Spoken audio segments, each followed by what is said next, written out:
हे guys, good evening everybody. तो चलिए जल्दी से आज फिजिकल वाला पोर्शन ख़त्म कर लेते हैं।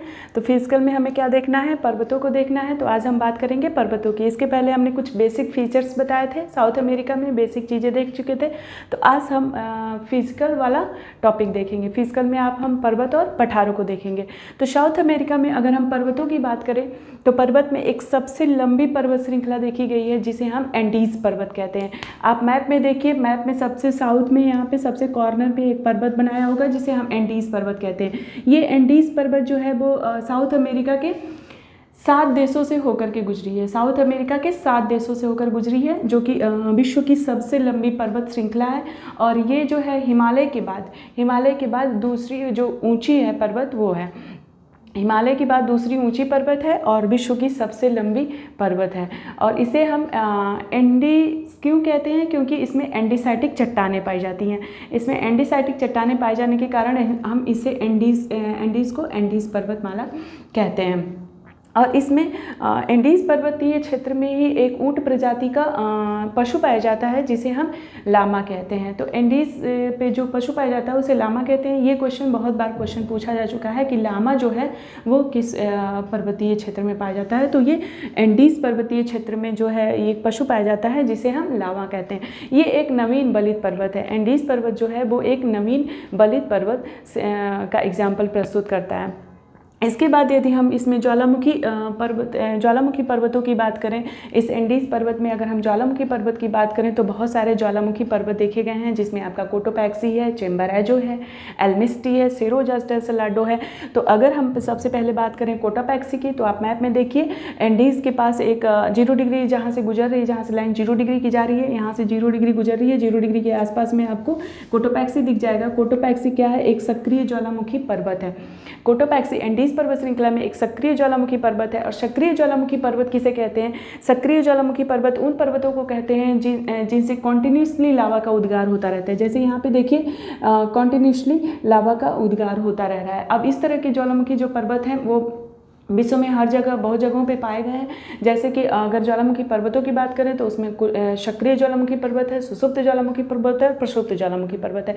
तो सक्रिय ज्वालामुखी पर्वत का एग्जाम्पल प्रस्तुत करता है ये कोटोपैक्सी। इसके नीचे जब हम साउथ में आएंगे तो हमें साउथ में एक मिलेगा जगह जिसे हम चिम्बरेजो कहते हैं। चिम्बरेजो क्या है, एक सुषुप्त ज्वालामुखी पर्वत का एग्जाम्पल प्रस्तुत करता है। उसके नीचे आपका एल्मिस्टी है और शेरो डल सलाडो है।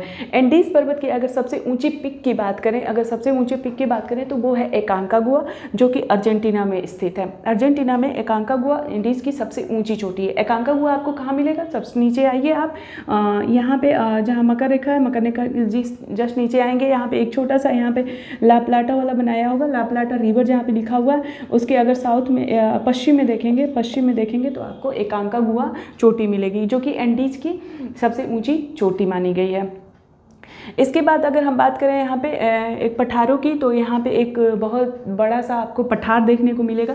इस पठार का नाम है बोलीविया का पठार। और बोलीविया का पठार भी 1000 बार क्वेश्चन पूछा जा चुका है। बोलीविया के पठार से बहुत बार क्वेश्चन पूछा जा चुका है कि बोलीविया का पठार किसके लिए प्रसिद्ध है। तो यहाँ पे आपको बोलीविया का पठार मिलेगा और ये बोलीविया का पठार टीन भंडार के लिए फेमस है। आप देखिए मैप में, वहाँ पे बोलीविया का पठार बनाया होगा। बोलीविया का पठार जो है वो टीन भंडार के लिए प्रसिद्ध है। इसी बोलीविया के पठार पर आपको 2 झीलें मिल जाएंगी, 2 झीलें मिलेंगी। एक जो बड़ी झील है वो बोलीविया और पेरू की सीमा पर स्थित है, जिसे हम टिटिकाका झील कहते